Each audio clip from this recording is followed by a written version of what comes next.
Bienvenidos una vez más, hermanos, al curso de Evangelismo Avanzado, y vamos a pedir la bendición de Dios para iniciar el desarrollo de esta lección. Oremos. Oh Padre que estás en los cielos, venimos ante tu presencia una vez más para agradecerte por esta oportunidad y estos buenos tiempos que nos has dado, Señor, para compartir nuestras experiencias y compartir también tu palabra, Señor, con cada uno de los hermanos que en los diferentes lugares están llevando estos estudios. Rogamos, Señor, que estos estudios sean una bendición para ellos y para sus iglesias. En el nombre de Jesús, oh Padre, dejamos en tus manos este momento. Amén.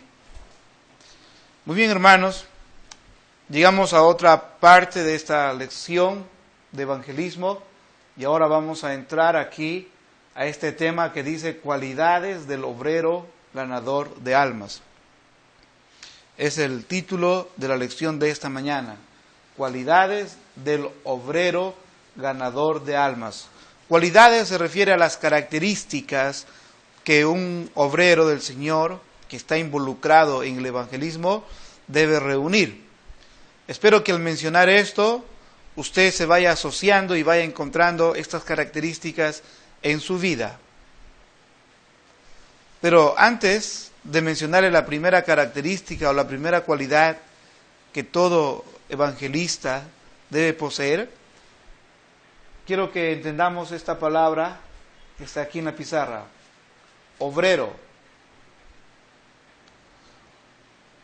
Obrero es la persona que siempre se encuentra en actividad. Obrero es la persona que siempre está trabajando activamente en su iglesia.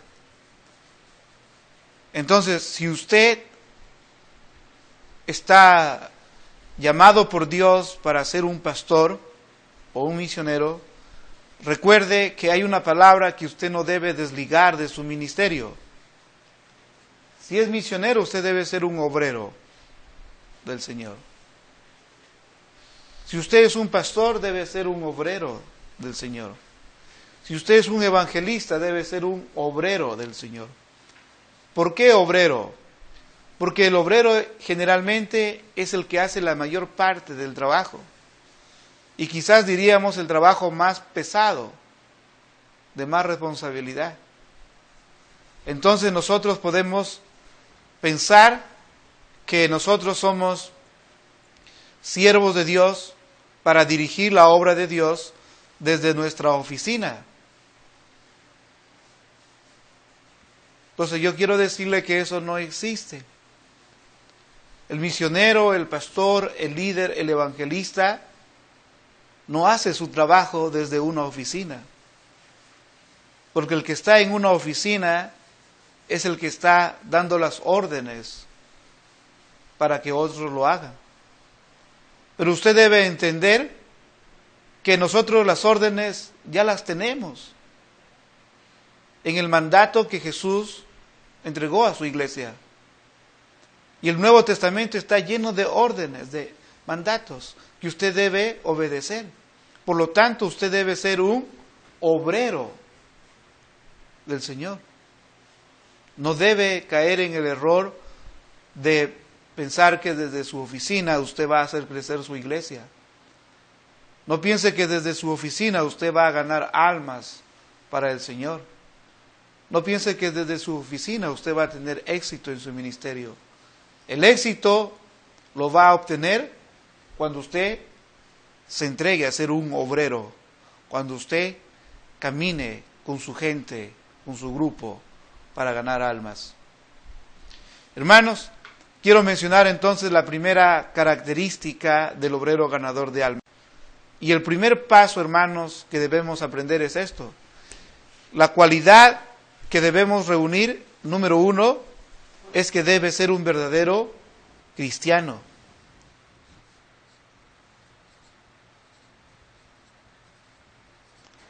Debe ser un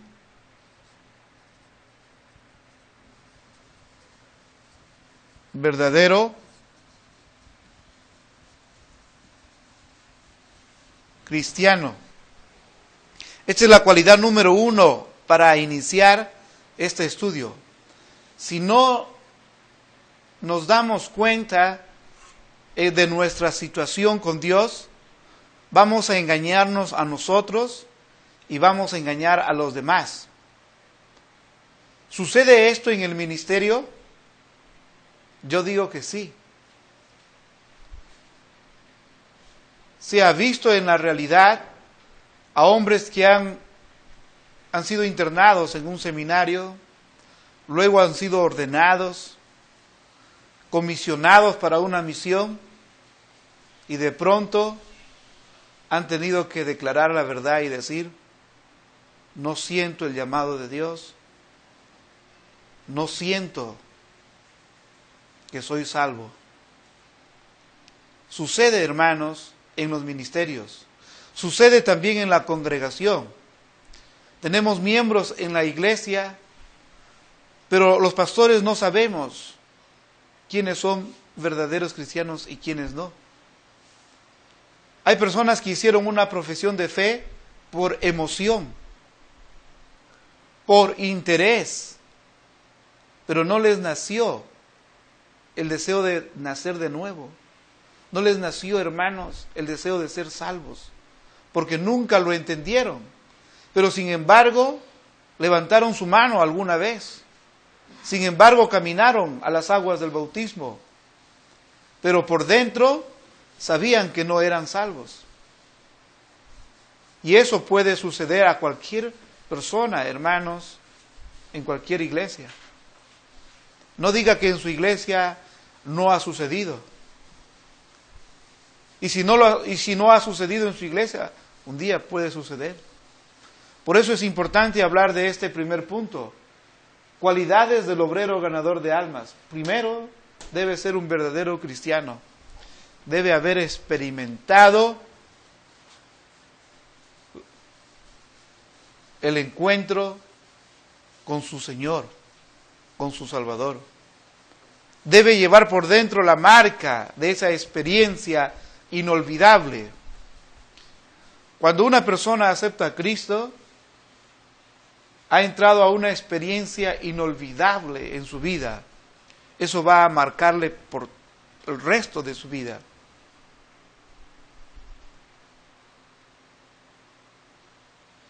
No se concibe la idea de que un verdadero cristiano no recuerde el momento cuando aceptó a Jesucristo. Podemos olvidar quizás, sí, la fecha, pero hay algo que no nos vamos a olvidar, y ese es el momento cuando estuvimos en el servicio. Es el momento cuando escuchamos el mensaje. Es el momento cuando lo entendimos y nos causó una gran preocupación. ¿Qué hacer con nuestra salvación? ¿Qué hacer con Jesucristo? Es ahí cuando uno levantó su mano, caminó hacia adelante. Hasta recuerda uno las palabras que su pastor le formuló en ese momento. Y las respuestas que uno dio.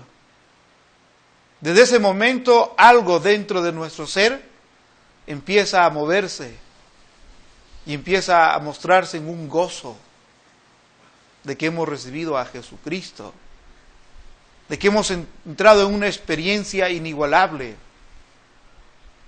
Esa es la experiencia de haber recibido a Cristo Jesús como nuestro Salvador personal. Entonces, el ganador de almas, el líder, debe tener esta cualidad de ser un verdadero cristiano.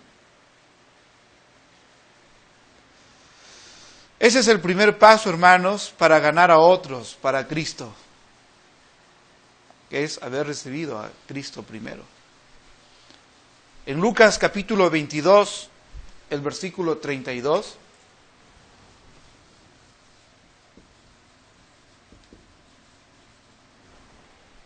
usted puede encontrar estas palabras que dice: pero yo he rogado por ti, que tu fe no falte, y tú, una vez vuelto, confirma a tus hermanos.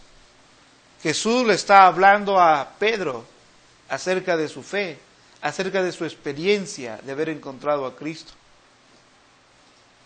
Y Jesús va a estar rogando por él, para que él, una vez vuelto, o sea, regrese a sus hermanos, a su grupo, él pueda confirmar esa fe. Él pueda hablarles a los demás de su relación con Cristo, de su experiencia con Cristo. ¿Ah? Esa es la forma más sencilla de evangelizar, hablando en parte de nuestra experiencia con Cristo. Muchos que conocieron nuestra vida pasada, muchos de aquellos que fueron nuestros compañeros del mundo, muchos de aquellos vecinos que conocían nuestra vida, con su testimonio usted puede presentar a Cristo y decirles qué experiencia fue la que cambió su vida. Entonces usted puede darse cuenta que tener a Cristo es la experiencia que va a marcar el resto de nuestras vidas y va a ser la diferencia entre el creyente y el incrédulo. Entonces es importante, hermanos, recordar este primer punto. Uno debe ser un verdadero cristiano. Ya hemos hablado de la palabra cristiano, hemos hablado de eso. Entonces usted debe vivir su cristianismo. 2, debe estar lleno del Espíritu Santo.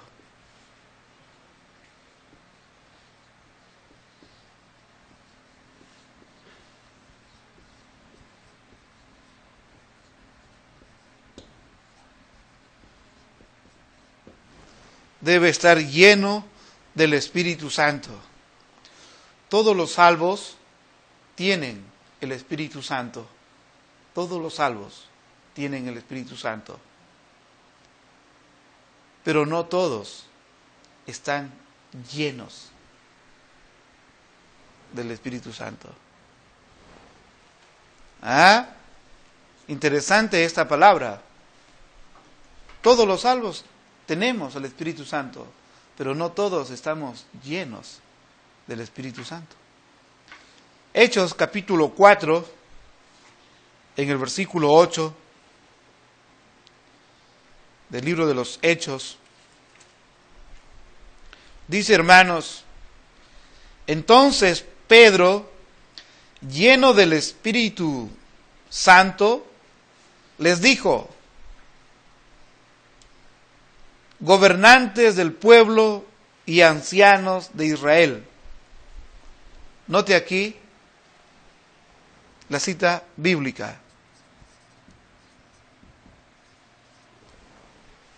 Estamos hablando del apóstol Pedro, un hombre que estaba pasando momentos de persecución y luego estaba frente al Sanedrín, dirigiéndose a las autoridades. Entonces la Biblia dice que Pedro, poniéndose en medio, dice, habló lleno del Espíritu Santo. Note usted esto, lleno del Espíritu Santo. Si en la Biblia usted encuentra esta palabra lleno, es porque es importante en su ministerio, es porque es importante en su vida cristiana. No, sin embargo, se dice lleno del Espíritu Santo. Y no solamente Pedro era un hombre lleno del Espíritu Santo, sino seguimos más adelante y encontramos en el capítulo 6,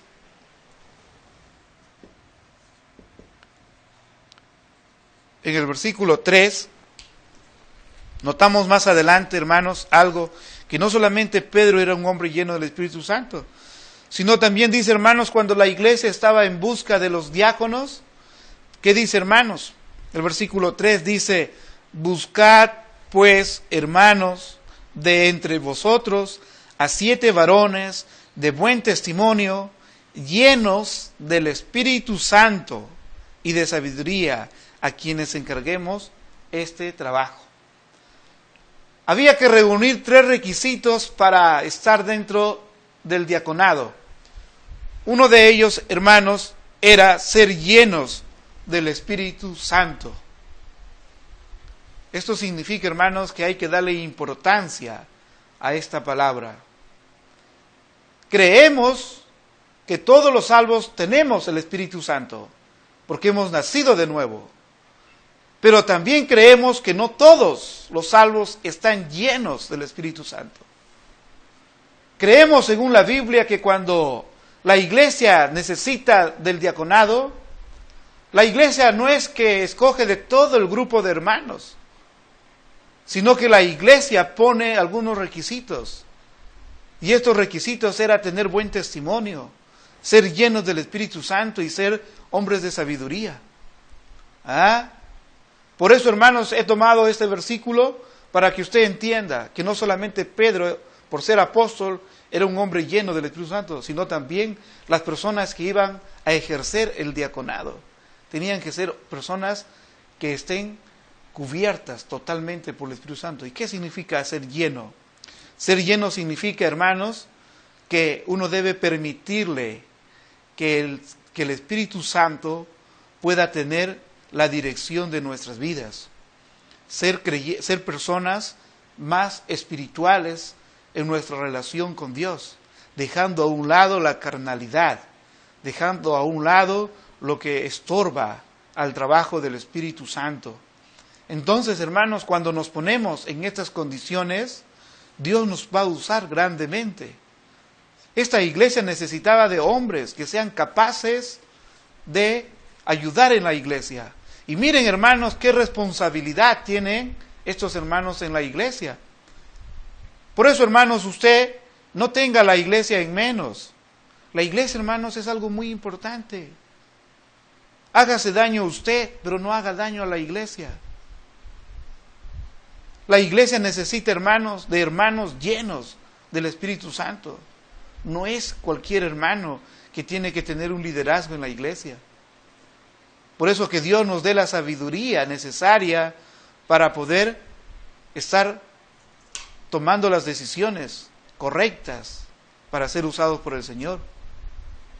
Seamos, hermanos, llenos, permitiendo que el Señor, a través de su Santo Espíritu, tome las riendas de nuestras vidas. Hablando como Dios quisiera que hablemos, pensando como Dios quisiéramos que estemos pensando, haciendo las cosas como Dios quisiera que tengamos que estar haciendo las cosas. Esto significa ser lleno del Espíritu Santo, y solamente se puede lograr cuando usted permita que el Espíritu Santo empiece a dirigir sus pensamientos, empiece a dirigir desde lo más profundo de sus sentimientos en su vida, siendo más fiel al Señor a través de la iglesia, teniendo esa vida de oración, teniendo esa vida devocional diaria con Dios. De esa manera le permitimos que el Espíritu Santo se vaya llenando en nuestras vidas.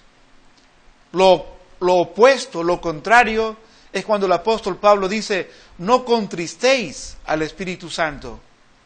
Muchas veces los cristianos le ponemos traba al Espíritu Santo. Quiere decir, no le permitimos que el Espíritu Santo nos ayude a tomar la decisión, sino a veces nosotros hablamos lo que queremos hablar porque Dios nos ha dado lengua para hablar. Una persona llena del Espíritu Santo no es una persona chismosa.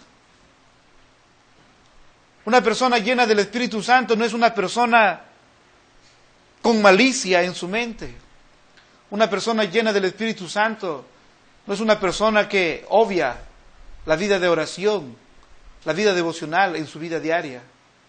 La persona llena del Espíritu Santo es la que trata cada día de asemejarse más a Cristo. ¿Y quién hace esa obra? Es el Espíritu Santo en nuestras vidas. Muy bien, hermanos. Entonces pasamos al tercer punto, que es la tercera cualidad del obrero ganador de almas. Y la tercera cualidad, dice, hermanos, debe ser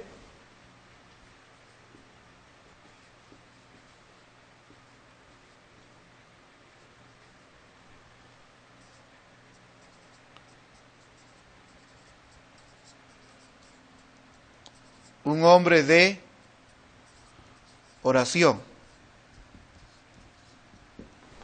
Debe ser un hombre de oración. ¿Qué significa esto, hermanos? Que se debe orar para que Dios nos guíe a las personas correctas.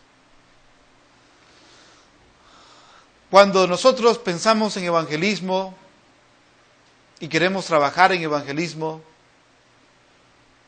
uno de los pasos importantes es que ya estamos pensando en algunas personas. Hay muchos nombres que van atravesando nuestras mentes y van girando cada día. Entonces pienso que mi papá, pienso que mi mamá, pienso que mis hermanos, mis tíos, mis sobrinos, en fin, pienso en muchos de ellos, ¿no? Y cuando pienso en ellos, no solamente los pienso, sino también los llevo en oración,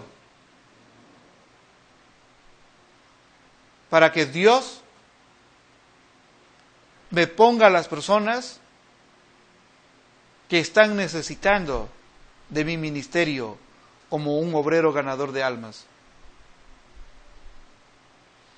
Muchas veces nosotros nos preocupamos por la gente de afuera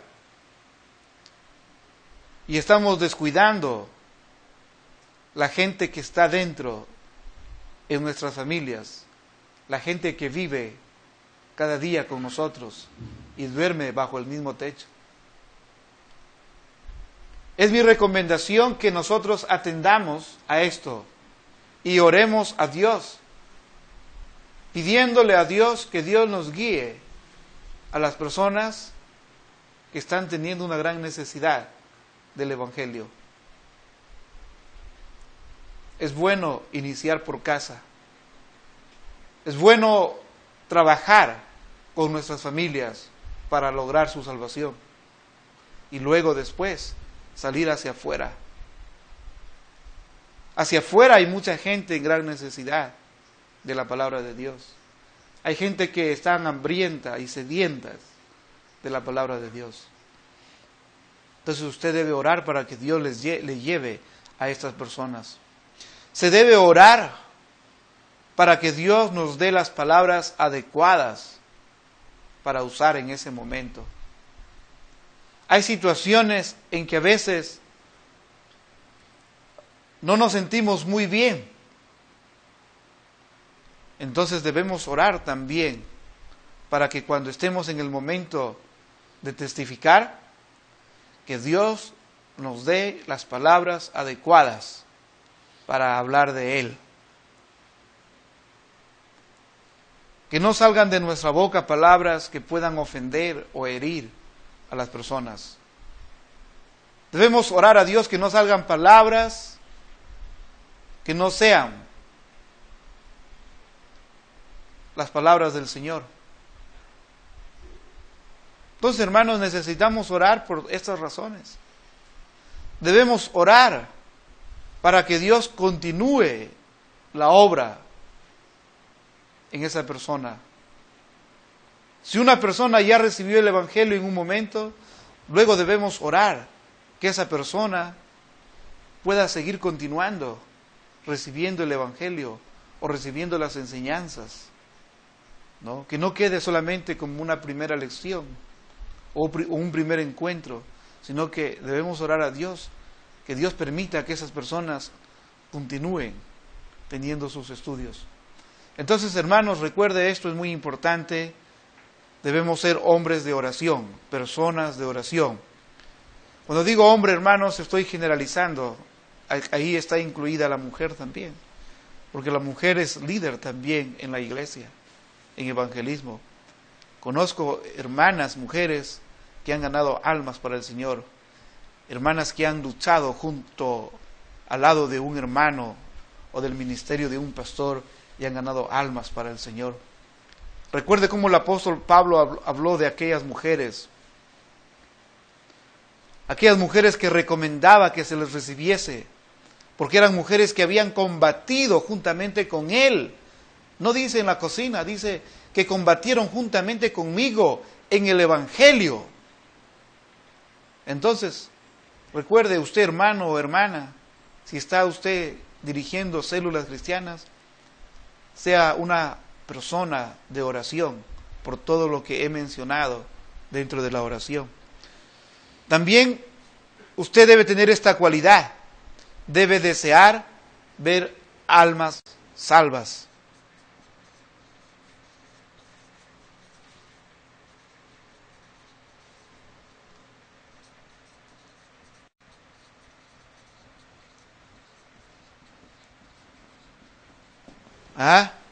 Debe desear ver almas salvas. El ejemplo lo tenemos en Jesús. Jesús lloró.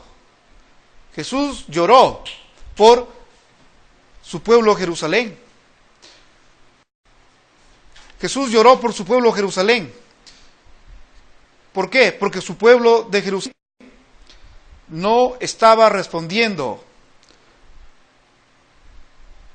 al ministerio de Jesús que había venido a hacer a la tierra. A los suyos vino y los suyos no le recibieron. Entonces déase cuenta de esto, cómo Jesús lloró por su pueblo. En Lucas 19:41 usted puede encontrar en su Biblia cómo Jesús lloró por su pueblo. Y nosotros también debemos sentir lo mismo cuando vemos que hay almas que no son arrepentidas, almas que no han llegado a los pies del Señor. Jesús deseaba que su pueblo sea salvo.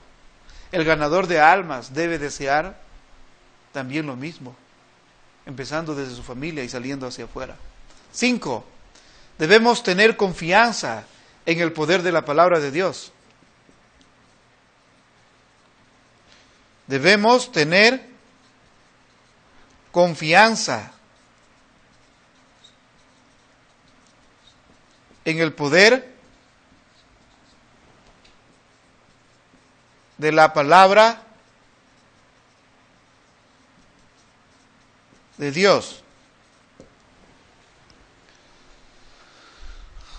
Debemos tener confianza en el poder de la palabra de Dios, la Biblia, porque eso nos hace diferentes. Cuando nosotros evangelizamos, debemos entregar la palabra de Dios y esperar que la palabra de Dios produzca el efecto que estamos esperando. La Biblia dice que la palabra de Dios es como una espada de doble filo. Y dice que penetra hasta partir el alma, ¿verdad? Y aún más, hasta los tuétanos, dice hermanos. Entonces debemos confiar que cuando nosotros evangelizamos a alguna persona, estamos cumpliendo con entregarle la palabra de Dios. Y debemos tener la plena confianza que esa palabra no quedará vacía. Esa palabra va a encontrar un lugar luego en el corazón de esa persona, porque el Espíritu Santo estará obrando a través de la palabra de Dios. Por eso es importante que usted siempre acuda a su célula cristiana con su Biblia en su mano. Cuando usted vaya en busca de algunas personas inconversas, vaya en oración y vaya con la Biblia y presente la palabra de Dios a las personas y confíe que el Señor va a obrar en esas personas. Tarde o temprano esas personas vendrán a los pies del Señor. Es mi deseo, hermanos, que usted tenga éxitos y bendiciones en su ministerio como ganador de almas y sea un buen obrero del Señor.